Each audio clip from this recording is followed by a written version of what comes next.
Hello student, welcome once again. This is my fourth video on lanthanoid and actinoids. As you can see, this is a NCERT. Here you can see this is the table 8.1 given, that is the electronic configuration and radii of lanthanum and lanthanoids.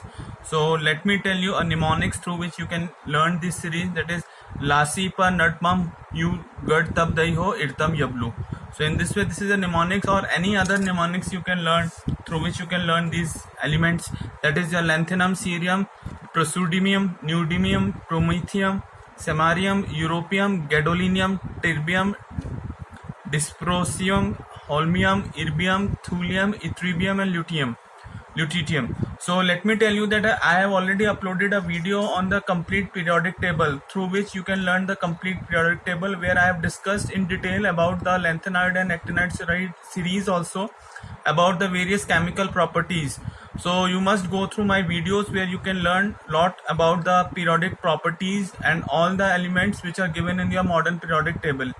Okay, so today I have come up with a very important video where I am going to discuss about the important chemical reaction based on your D and F block elements. All these questions which I am going to discuss, basically here I have written the chemical reaction based on your D and F block elements. All these reactions are very important, and it is my request to all of you that please watch the complete video and write down all the reactions which I am going to discuss with you, because among these questions at least 2 to 3 questions you will get in your board exam and in your competitive exams also. These reactions are going to be very important, so do learn all these name reactions by your heart and memorize this reaction. It is going to be a very important video for all of you. So let's start with the video. So discussing about only the reactions. Here what happened in board exams, you can get the filling the blanks also, where reactants will be given to you and you have to write down the product. So all these reactions are chemical reactions are well balanced, so you can write down one by one all the reactions. I'm going to discuss in brief only.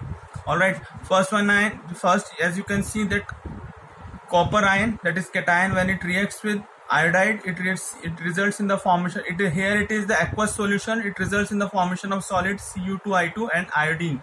Alright, next one is the MnO4 negative, when it reacts with S2O3 in aqueous solid medium, it results in the formation of manganese oxide, and sulfate ion gets liberated, and hydroxy ion.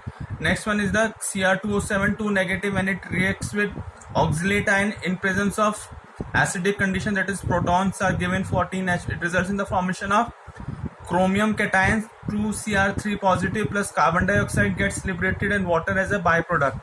Next one, same, here you can see chromium Cr2O7 negative, and it reacts with hydrogen sulfide gas in acidic condition, that is 14H plus, results in the formation of cation, that is chromium 3 plus ion, sulfur plus 6 plus H ion and water as a byproduct. Next one, you can see that iron from its oxidation state 3 it comes to 2, so there is a reduction, and as you can see iodide ion from negative it comes to 0 oxidation, so there is a oxidation and reduction. So this is a very wonderful example of a redox reaction.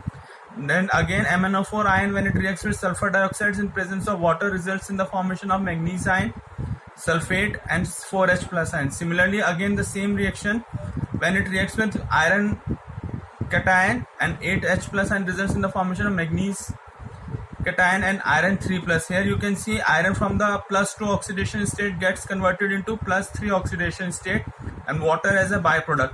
So there is a oxidation here and there is a reduction. Okay. Next one, potassium permanganate, when it gets heated results in the formation of K2MnO4, manganese dioxide, and oxygen gets liberated. This is also a phenomena for the formation of oxygen gas. Alright. Next one, MnO2, when it reacts with potassium hydroxide in presence of oxygen, results in the formation of potassium permanganate and water gets liberated. Next one is titanium tetrachloride reacts with water to form titanium oxide and HCl as a byproduct. So bachcho, I am telling you again and again, these reactions are very important. It comes in your board exams also, so you need to write down all these reactions and practice multiple times, so that you will have a confidence to write down all the products. Once it comes in your exams, you will be easily able to recollect that what would be the product. Normally students get confused that what would be the product. So it is very important to practice all these reactions. Okay, now the chromate, it reacts with hydrogen ion, results in the formation of Cr2O7 and water gets liberated. Here the two reactions, and this is the final product. When two reaction, it gets clubbed up and it results in the format. This is the final reaction. You can see MnO4 negative results with SO3 negative and 6H plus ion, results in the formation of Mn2 plus, that is cation, plus sulfate ion, and water gets liberated. Similarly, I have written over here again MnO4 negative, it reacts with oxalate ion. I have written the balance equations so that it will be easy for you to memorize this. Mn2 plus cation plus carbon dioxide and water gets liberated.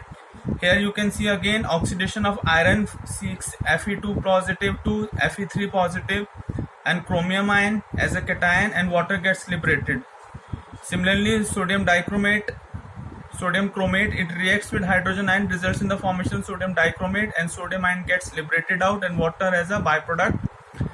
Next one is MnO4 negative, and it reacts with nitrogen dioxide, results in the formation of Mn2 positive, and nitrite ion gets liberated out and water as a byproduct.